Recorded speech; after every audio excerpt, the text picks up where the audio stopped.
2026ರಿಂದ nomination ಅಂತಕ್ಕಂಥದ್ದು ಇದೆ. 11 ಮತ್ತು 12 ಈ 2 ದಿನಗಳಲ್ಲಿ ಮಾಡಬೇಕು. ಆದರೆ ನಾಮಿನೇಷನ್ ಮಾಡಬೇಕಾದ್ರೆ ಚುನಾವಣಾ ಅಧಿಕಾರಿಗಳನ್ನು ನೇಮಕ ಮಾಡಬೇಕು, ಮತದಾರರ ಪಟ್ಟಿಯನ್ನು ಸಿದ್ಧಪಡಿಸಬೇಕು. ಆ ಮತದಾರರ ಪಟ್ಟಿಯನ್ನು ಸಿದ್ಧಪಡಿಸಿ ರಾಜ್ಯ ಸಂಘದಿಂದ ಅಪ್ರೂವ್ ತರ್ತಕ್ಕಂಥ ಕೆಲಸ ನಮ್ಮ ಮಾನ್ಯ ಜಿಲ್ಲಾಧ್ಯಕ್ಷರು. ಆದರೆ ಅವರು ಅಪ್ರೂವ್ ತಂದಿದ್ದಾರಾ ಅಂತಕ್ಕಂಥ ಮಾಹಿತಿ ನಮಗಿದೆ, ಆದರೆ ಇಲ್ಲಿ ತನಕ ಆ ಮಾಹಿತಿಯನ್ನು ನಮಗೆ ಒಲಿಸ್ತಾ ಇಲ್ಲ. ಆಮೇಲೆ ಚುನಾವಣಾ ಅಧಿಕಾರಿಗಳನ್ನು ನೇಮಕ ಮಾಡ್ತಾ ಇಲ್ಲ, ಚುನಾವಣಾ ಕಾರ್ಯಾಲಯವನ್ನು ತರದಿಲ್ಲ. ಹೀಗಾಗಿ ಗೊಂದಲಕ್ಕೆ ನಮ್ಮ ಶಿಕ್ಷಕರು ಈಡಾಗಿ ನಿನ್ನೆ ನನಗೆ ಕಾಲ್ ಮಾಡಿದ್ರು. ನಾನು ಎಲ್ಲ ಶಿಕ್ಷಕರ ಪರವಾಗಿ ನನ್ನದೇ ಆದಂಥ BO ಆಫೀಸ್ನಿಂದ ಮತದಾರ ಪಟ್ಟಿಯನ್ನು ಸಿದ್ಧಪಡಿಸಿಕೊಂಡು ಚುನಾವಣಾ ಅಧಿಕಾರಿಗಳನ್ನು ಮತ್ತು ಚುನಾವಣಾ ಕಾರ್ಯಾಲಯವನ್ನು ಸ್ಥಾಪನೆ ಮಾಡಿದ್ದೀವಿ. ಆದರೆ ನಮ್ಮ ರಾಜ್ಯಾಧ್ಯಕ್ಷರು ಆ ಅಧಿಕಾರ ನಿಮಗಿಲ್ಲ, ಜಿಲ್ಲಾಧ್ಯಕ್ಷರಿಗಾದ, ಆಮೇಲೆ ಅನುಮೋದನೆ ಕೊಡ್ತಕ್ಕಂಥದ್ದು ರಾಜ್ಯಾಧ್ಯಕ್ಷರಿಗಾದ, ನೀವು ಮಾಡಬಾರ್ದು ಅಂತಕ್ಕಂಥ ಮಾಹಿತಿಯನ್ನು ಕೊಟ್ಟಿದ್ದಾರೆ. ಜೊತೆಗೆ ನಮ್ಮ ಚುನಾವಣಾ ಅಧಿಕಾರಿಗಳಿಗೆ ರಾಜ್ಯ ಸಂಘದಿಂದ, ಜಿಲ್ಲಾ ಸಂಘದಿಂದ ಮತ್ತು ರಾಜ್ಯ ಚುನಾವಣಾ ಅಧಿಕಾರಿಗಳಿಂದ ಬೆದರಿಕೆಯ ಫೋನ್ ಕರೆಗಳು ಬಂದು ಅವರು ಇವತ್ತು ಚುನಾವಣೆ ಕೆಲಸಕ್ಕೆ ಬಂದಿಲ್ಲ. ಹಾಗಾಗಿ ನಾವು ಎಲ್ಲಿ ನಾಮಿನೇಷನ್ ಮಾಡಬೇಕು ಅಂತಕ್ಕಂಥ ಒಂದು ಗೊಂದಲಕ್ಕೆ ಈಡಾಗಿದ್ದೀವಿ.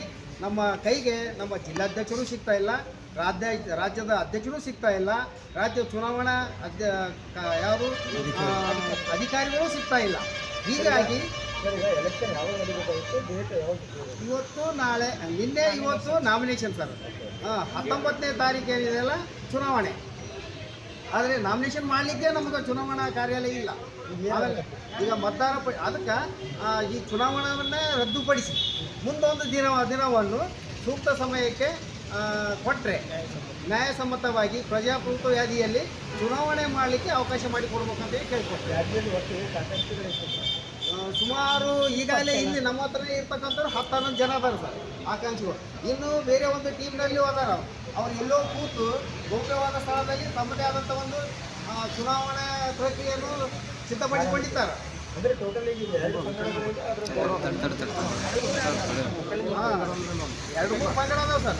ಆದರೆ ಆಯ್ಕೆ ಆಗ್ತಕ್ಕಂಥದ್ದು 7 ಜನ ಪುರುಷರು, 3 ಜನ ಮಹಿಳೆಯರು, ಒಟ್ಟು 10 ಜನರ ಒಂದು ಪ್ರತಿನಿಧಿಗಳು ಆಯ್ಕೆ ಆಗಬೇಕು.